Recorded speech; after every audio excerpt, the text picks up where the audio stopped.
তারেক রহমানের অগ্রবর্তী দল হিথ্রো এয়ারপোর্টে এসে পৌঁছেছে।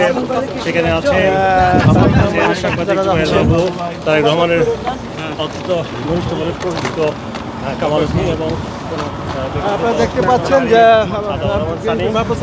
এবং তারেক রহমানের ইতিমধ্যে হিথ্রো এয়ারপোর্টে এসে পৌঁছেছেন বলে আমরা জানতে পেরেছি। আমরাও আছি ওনাকে বিদায় দেওয়ার জন্য।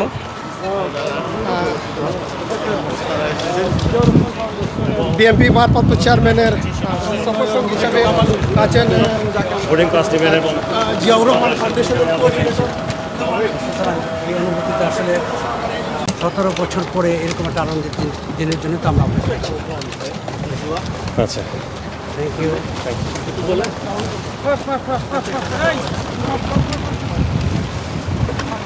এর একটি মাত্র পিল আপনাকে করবে টেনশন ফ্রি। এসএমসি নোরেক্স ওয়ান, এক পিলের সমাধান।